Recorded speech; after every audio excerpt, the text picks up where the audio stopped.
1970, l'IOVD, ILGW, c'est implanté. L'IOVD, c'est l'Union internationale des ouvriers, à l'époque, des ouvriers du vêtement potable. Ça va changer, mais en 1910, c'était des ouvriers du vêtement potable. Et c'est dans les centres urbains où la production du vêtement était plus importante que les organisateurs syndicales, il y avait des chances de syndiquer les ateliers. Mais la syndicalisation était très, très difficile parce que les ateliers subissaient les conséquences de l'absence de réglementation. Au Canada, il n'y en avait pas plus.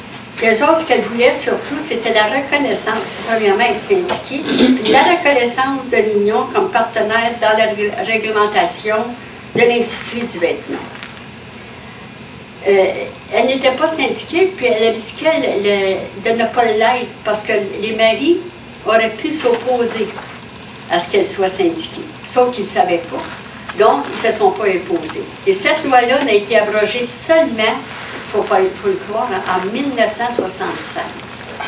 Donc, ces femmes-là ont usé de toute une persévérance pour être syndiquées. Elles ont fini par l'être. Et elles ont fondé un local qui s'appelait la section 262. J'ai été élue la première femme présidente de ma section locale. Puis ça, c'est un poste que j'ai occupé avec fierté pendant des années. Mais mon plus beau fleuron, c'est le congé de maternité. Ça a été accordé bien avant l'assurance emploi. Là, j'arrive à la table. Bien là, j'étais allée, ça faisait longtemps, là, puis il était 2 heures du matin. Et là, il faut négocier la clause de maternité, puis le négociateur en chef me dit, moi, je ne connais pas bien ça. Lorraine, elle va vous faire ça. C'est charmant. Mais là, par exemple, nous autres, les femmes, on s'était préparées. Combien va coûter à l'ensemble des employeurs les congés de maternité? Là, je leur dis, le coût, je vous le dis tout de suite, le coût, parce que je ne voulais pas que vous reveniez avec, dire, on va venir demain ou après-demain, on va faire évaluer les coûts, les voilà, c'est 125 000 $. Ils se sont retirés. Puis là, j'ai dû faire comme on dit, c'est parce que tu as gagné s'ils se retirent. Et c'est effectivement vrai. On a eu le congé de maternité. Et la journée du 8 mars, chômée, payée.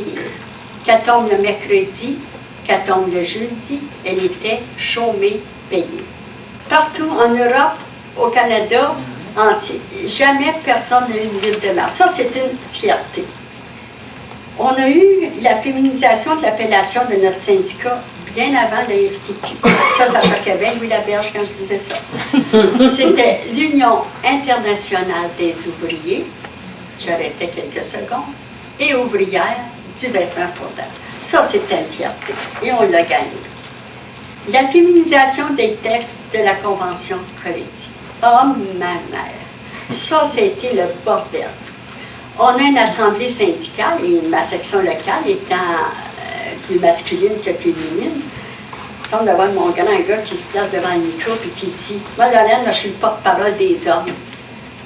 Maintenant, il n'y aura plus de presseurs. » Il dit « Il va y avoir juste des presseurs. » Je dis « Non, pourquoi? » Quand il dit « Quand la convention collective, c'est marqué presseuse. » Je dis « As-tu regardé avant, c'est marqué, le féminin l'emporte sur le masculin. » « Ben oui, mais où est-ce qu'on est, nous autres? » J'ai dit, écoute, ça fait 40 ans qu'on n'est pas là. Maintenant, c'est notre tour. On a eu aussi notre réduction de la semaine de travail. On est passé de 40 heures à 35 heures, un peu chaque année. Puis les femmes avaient demandé un horaire de 8 heures à 16 heures. Ce qui permettait de laisser les enfants à l'école et après ça, de les reprendre où ils arrivaient à la maison. Et il y avait beaucoup de femmes monoparentales, alors ça les arrangeait beaucoup d'avoir ces heures-là. On a gagné ça. Le plus beau défi de ma vie syndicale. Au bureau de la FTQ, il y a des femmes qui s'en vont dans des postes réservés. Et comme vous le savez, le bureau de la FTQ, à ce moment-là, c'était les directeurs de syndicats qui siégeaient là. Mais là, des femmes directrices, là, ben, il n'y en avait même pas l'ombre d'une. Alors, on s'est dit, des postes réservés. Alors, on disait, bon, maintenant, on va se parler. Il va y avoir, là, au prochain congrès, une résolution et des résolutions qui vont arriver, parce qu'on est stratégique nous autres aussi, des résolutions qui vont arriver et qui vont demander, qui vont réclamer 3 postes réservés aux femmes. Parce que c'est pas vrai qu'on est pour en envoyer une se faire assassiner, hein?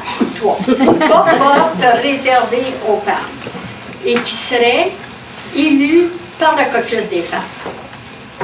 Alors là, bon, là, il fallait expliquer ça. Hein. Puis là, la question, puis ça, elle est revenue à chaque fois. En avez-vous trois? Et là, je prenais mon plus beau sourire. Puis je disais, hey, pensez pas que sur 120 000, on ne pourrait pas en trouver trois. Et moi, Lorraine Vaillancourt, vice-présidente de FTQ, c'est ce qui dit, je ne vais pas dire non. Alors, puis là, on partait de là, et je peux vous dire que Daou et Laberge, ils en ont eu des téléphones. Hein? Mais, finalement, hein, on est allé au congrès, et les trois postes, on les a obtenus. Mais il y a une chose que je voudrais vous rappeler en terminant, c'est que les pionniers et les pionnières du mouvement syndical, ils ont fait leur devoir. Mais maintenant, c'est à votre tour. Merci.